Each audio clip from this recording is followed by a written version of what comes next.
Alright, here we go with the Waffenträger E-100, and as you can see I'm mounted the 150mm gun.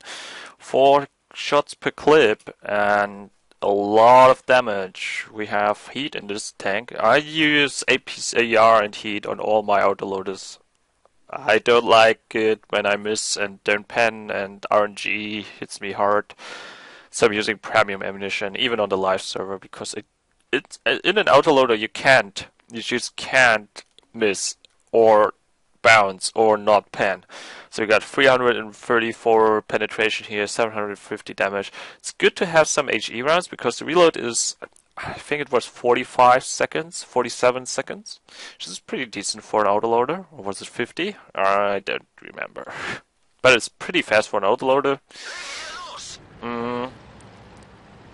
First my thought was, yeah, let's get up on the ridge. As you can see, there's a ridge up there where you can just go along the B line and go all the way up to A3. But apparently everyone goes there, and well, you'll see. We're just like going there anyway because it's a good sniper position, and we want to try it because this is like an interesting path. It's the first time I've played this map. A few tanks stay down there, pretty good. Now, the map's pretty small. You're gonna get spotted easily, like fast, even though it's very vertical and you can drive around on it a lot. You're gonna get spots early like this. Now, the Waffenträger E-100, pretty simple. Really good hull armor, really good. It's basically E-100 hull armor. Really bad turret armor, like 0 turret armor. There we go. Already took the first hit right in the turret. Panned easily. The turret. There we go, taking 2 more hits. Just through the turret. The hull, like I said, as you can see, is pretty good. Turret, I think the turret can bounce a few shots too, like tier 8 tanks, it'll bounce a little bit maybe if you're lucky. A tier 8 medium tank and stuff like that. But aside from that, I did that again. Aside from that, I don't really think you can do much with it. Like, you probably gonna want to not be hit. Like I said, Waffenträger line is pretty much don't get hit, shoot people, kill people. Reloading at the moment. So, mobility wise, pretty decent speed, pretty decent turn speed too, traverse. Not great, but it's workable. It could be a little bit faster, I think. Like, you didn't really need the armor anyway, because everything can penetrate your turret. So you might as well not do this. Taking the killing shot here. Oh yeah, that. Yeah, a little bounce there. That was not really possible to hit. Now, design-wise, it looks pretty silly, in my opinion. Especially the turret, it's just like Alien Queen turret engaged. I would say you might want to try to make people shoot your lower front plate on the hull, because the turret is in the back. You can try to make them shoot that instead. And due to that, you'll be able to bounce them and then take shots with your autoloader, which will be pretty decent. Decent shots here. Accuracy is pretty good, I'd say. Really, not. You'll miss a shot maybe here and there because of the accuracy, even fully aimed and perfectly aiming, but that happens with all tanks. But overall, I'd say the accuracy with both the 128 and the 150 I'm currently using is really good. More than enough to kill anything. As always, you want to be already safe while reloading. I've seen Waffenträgers being one-hitted easily by other tier 10 artillery, so watch the hell out for that. Aside from that, what can you really say about that? Well, here's the trick: like, if you fight in VT, Just load HE rounds and shoot the turret. There's no armor, zero. Like really, there's zero armor on the turret. You can't pan it with everything.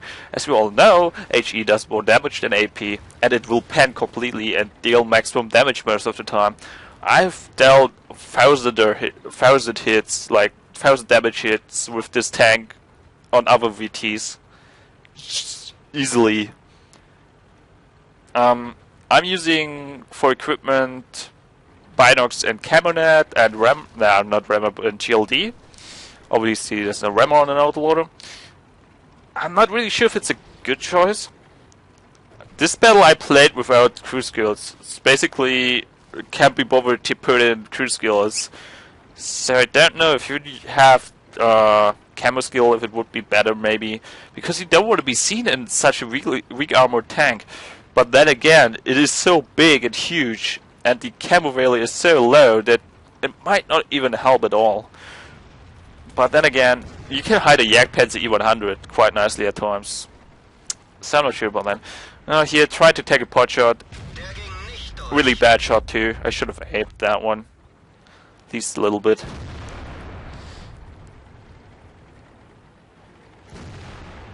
And I think I'm gonna get hit soon. Now this is a pretty average game. Not great, nothing really good about it. Just an average game. There we go. E-100. There we go. Bounce my turret. I think that was an AP actually. I'm not sure about that. That sounded like in a heat. There we go. Taking another really good shot on that E-100.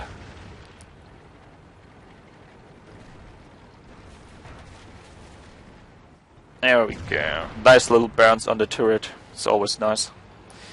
So it can bounce stuff. Which you wouldn't think, because look at how thin it is.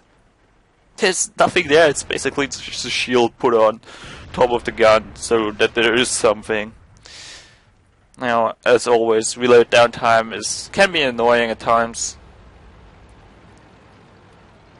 Nothing you can really do about that. Trying to hit the Borsig here, the Panzer IV Waffenträger here. Missing him, he hits me. Luckily he doesn't have the 150 equipped. Otherwise that would have been it.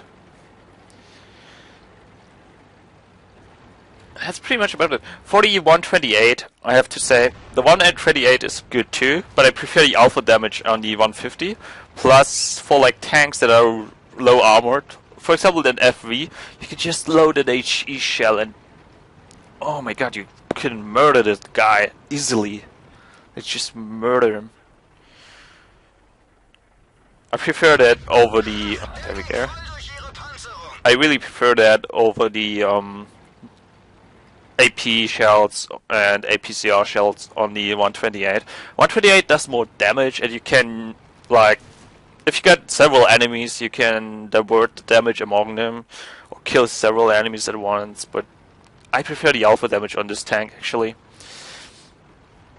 So I would go for the 150 millimeter gun here. 128 is decent though, so it depends on the game's playstyle, I guess. Aside from that, as you can see, speed uphill is alright for German heavy tank destroyer. Not great, not good either. You might want to aim in completely every single time. Snapshots can work, not as good as on other tanks though, so that's something you have to keep in mind. Oh yeah, of course, 360 degrees turnable turret, full reverse, gun depression and gun arc in general, like up and down, is alright. Not great, but doing alright. It's German. Aside from that, apparently there's 8mm of rear armor on the turret. No, I'm just not gonna make a comment about that. If something hits the rear of your turret with HE more even, then you're dead. You're basically dead every single time something hits your rear. There we go, taking a snapshot, missing completely. And that is this game. A pretty average game in the VT, nothing special really. But it showcases a lot, like the turret, pretty good. Ah, there's something I wanted to show you. I can't really... Yeah, there we go. You know what that is? I can't really show it at the moment, but that's the ammunition. It's basically an image of the ammunition pasted in there. Look at how badly it's done. If you post a video at a given time where I just look a little bit closer, like on the gun, you can see it better.